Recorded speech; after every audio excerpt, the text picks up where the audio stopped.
নগৰগুচি মহানগৰ হ'ল, পৌৰপতিগুচি মেয়ৰ আহিল। কিন্তু মাইজানৰ পৰা বগীবিললৈকে গৰাখহনীয়াৰ কাম সম্পূৰ্ণ কৰিব নোৱাৰিলে ডিব্ৰুগড় প্ৰশাসন ব্যৱস্থাই। আৰু তাৰ নিমিত্তে আজি সদৌ ডিব্ৰুগড় ছাত্ৰ সন্থাই পুৱা 6 বজাৰ পৰা অনশন কাৰ্যসূচী ৰূপায়ণ কৰা পৰিলক্ষিত হৈছে। মই সহযোগী সঞ্জীৱক সামগ্ৰিক পৰিৱেশ দেখুৱাবলৈ চেষ্টা কৰিম। চৰকাৰৰ যি গাফিলতি, প্ৰশাসনৰ যি গাফিলতি, এই গাফিলতিৰ বিৰুদ্ধে সদৌ ডিব্ৰুগড় ছাত্ৰ সন্থাই আজি প্ৰতিবাদ সাব্যস্ত কৰা পৰিলক্ষিত হৈছে। মই পোনে পোনে প্ৰতিবাদকাৰীৰ ওচৰলৈ যাবলৈ খুজিম। প্ৰতিবাদকাৰীৰ পৰা মই জানিবলৈ বিচাৰিম যে কি ক'ব চৰকাৰখনৰ বিষয়ে। ডিব্ৰুগড়ৰ যি সামগ্ৰিক উন্নয়ন হ'ব লাগিছিল বৰ্তমান সময়ত, মহানগৰ হিচাপে সেইখিনি উন্নয়ন পাইছে নে নাই পোৱা বৰ্তমান? মুখ্যমন্ত্ৰীগৰাকীৰ যি সপোন মহানগৰখনৰ হোৱাত, আচলতে মহানগৰখন হ'ল ঠিকে আছে, কিন্তু মহানগৰৰ যিটো আমাৰ মূল সমস্যা, এই মূল সমস্যাটো হৈছে ব্ৰহ্মপুত্ৰ গৰাখহনীয়া। এই গৰাখহনীয়া যদি ৰোধ কৰিব নোৱাৰে ডিব্ৰুগড়খন বাচি নাথাকিব, তেতিয়া মহানগৰ হৈ কিন্তু একো লাভ নাথাকিব। আমাৰ সদৌ ডিব্ৰুগড় ছাত্ৰ সন্থাৰ স্পষ্ট দাবী যে ডিব্ৰুগড় মাইজানৰ পৰা যি বগীবিললৈকে যি মথাউৰি যি কাম, প্ৰতিৰোধৰ যি কাম, এই প্ৰতিৰোধৰ কাম আচলতে ডিব্ৰুগড় জলসম্পদ বিভাগে কিন্তু লেহেমীয়া গতিৰে কাম চলাই আছে। আমি ছাত্ৰ সন্থাই বাৰম্বাৰ প্ৰতিবাদ কৰি আছো যে ডিব্ৰুগড়ৰ যিটো আমাৰ মূল সমস্যা, এই সমস্যাটো কিন্তু সমাধান কৰাৰ ক্ষেত্ৰত অসম চৰকাৰখন আচলতে ব্যৰ্থ হৈছে। আমি মন্ত্ৰী যিগৰাকী আমাৰ জলসম্পদ বিভাগৰ যি মন্ত্ৰী আছে পীযুষ হাজৰিকা ডাঙৰীয়া কেৱল বাৰিষাৰ দিনত আহি কেনে যেতিয়া গৰাখহনীয়া হৈ থকা অৱস্থাত কেৱল আহি কেনে লাখ লাখ কোটি কোটি টকা যেতিয়া পেকেজ ঘোষণা কৰি দিয়া যায়, সেই পেকেজ ঘোষণা কৰাৰ পিছত তেখেতে কিন্তু আকৌ নেক্সট ডিব্ৰুগড় আহি কেনে কিন্তু ডিব্ৰুগড় মথাউৰিৰ যি কাম হ'ব লাগিছিলে, কামসমূহ কিন্তু তেখেতে পৰিদৰ্শন নকৰে। পৰিদৰ্শন নকৰাৰ ফলতে আচলতে যিসমূহ ঠিকাদাৰ প্ৰতিষ্ঠানসমূহ তেখেতলোকে কাম দিয়ে, সেই কামসমূহ আচলতে আজিৰ দিনত এনেকে পৰি আছে। লাখ লাখ কোটি টকাৰ আচলতে জিঅ' বেগ আপোনালোকে চাব মাইজান অঞ্চলত পৰি আছে। কেইদিনমান আগলৈকে কিন্তু জিঅ' বেগসমূহ কিন্তু 40 লাখ টকাৰ জিঅ' বেগ জ্বলি ছাইখাৰ হৈ গ'ল। তাৰপিছত আজি আৰু দুমাহমানৰ পিছত বাৰিষাত আচলতে কেনেধৰণে আচলতে মহানগৰখনক আচলতে সুৰক্ষিত কৰাৰ ক্ষেত্ৰত আচলতে ডিব্ৰুগড় প্ৰশাসনে বা ডিব্ৰুগড় জলসম্পদ বিভাগে কি ধৰণে কেনে কাম লৈছে আচলতে ডিব্ৰুগড়খনৰ চহৰখনক বচাবলৈ। আচলতে আমাৰ প্ৰশ্ন আছে, বহুতখিনি প্ৰশ্ন আছে। ডিব্ৰুগড় চহৰখনক আচলতে ডিব্ৰুগড় মহানগৰখনক আচলতে সুৰক্ষিত কৰিব লাগিব।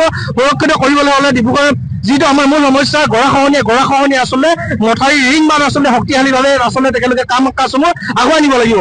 অন্যথা কিন্তু ডিব্ৰুগড় চহৰখন বাচি নাথাকিব। আৰু ডিব্ৰুগড় চহৰখন আচলতে জিঅ' বেগেৰে আচলতে তেখেতলোকে যি ধৰণে কাম কাজ কৰি আছে, জিঅ' বেগেৰে আচলতে ডিব্ৰুগড় মহানগৰখন বচাব নোৱাৰে।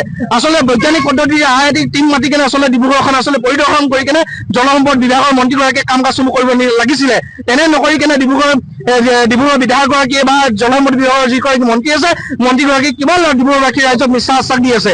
মিছা আশ্বাস কিমান দিনলৈকে ডিব্ৰুগড়বাসী ৰাইজে শুনিব? আমি ছাত্ৰ সন্থাই আজি প্ৰতিবাদস্থলীৰ পৰা অসম চৰকাৰখনক আচলতে সকীয়াই দিছো।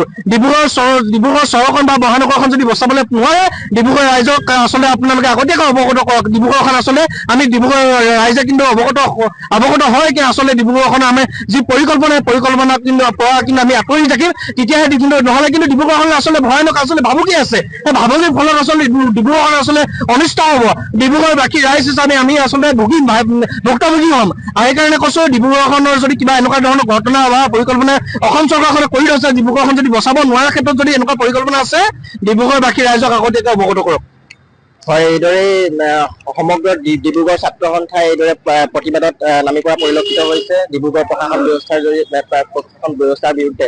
আমি আপোনাৰ পৰা জানিব বিচাৰিম আমি 30 যি জানুৱাৰী আছে, 30 জানুৱাৰীত অমিত শ্বাহ আমাৰ ডিব্ৰুগড়লৈ অহা কথা আছে। কিবা আহ্বান জনাব নেকি আপোনালোকৰ ফালৰ? হয়, নিশ্চয়কৈ। অসম চৰকাৰৰ ডিব্ৰুগড় জলসম্পদ বিভাগৰ ওপৰত এয়াই আমাৰ প্ৰথম প্ৰতিবাদী কাৰ্যসূচী নহয়। ইয়াৰ পূৰ্বেও আমি বহু প্ৰতিবাদী কাৰ্যসূচী গ্ৰহণ কৰিছো, কিন্তু তৎসত্ত্বেও ডিব্ৰুগড়ৰ যিটো সুৰক্ষা বান্ধৰ কাষে থকা ব্ৰহ্মপুত্ৰৰ গৰাখহনীয়া বৰ্তমান পৰ্যন্ত কিন্তু ইয়াৰ সমাধান কৰিব পৰা নাই। গতিকে ইয়াৰ গোটেই জলসম্পদ বিভাগৰ গোটেই ঠিকাদাৰী প্ৰতিষ্ঠানৰ গাফিলতিৰ কাৰণে আজি ডিব্ৰুগড়বাসীয়ে জীয়াতু ভুগিবলগীয়া হৈছে।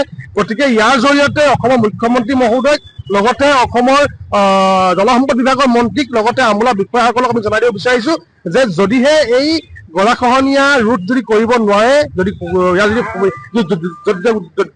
ৰোধ কৰাৰ ক্ষেত্ৰত যদি তেখেত যদি বিফল হয়, তেতিয়াহ'লে কিন্তু অহা বাৰিষা কালত কিন্তু ডিব্ৰুগড়বাসীয়ে কিন্তু পুনৰ ভয়াৱহ ৰূপত খালি পৰিৱেশৰ সৃষ্টি কৰিবলৈ কিন্তু সাজু আছে। হয়, সন্মুখত ভয় বাৰিষা, এই ভয় বাৰিষাৰ প্ৰতি ভাবুকি, ডিব্ৰুগড় মহানগৰখনৰ প্ৰতি যি ভাবুকি, এই ভাবুকিৰ কথা আগজাননী পাই সদৌ ডিব্ৰুগড় ছাত্ৰ সন্থাই আজি এনেদৰে প্ৰতিবাদত নামি পৰা পৰিলক্ষিত হৈছে। যিকোনো খবৰৰ বাবে যোগাযোগ কৰক আমাৰ এই নম্বৰত 9181 307 221।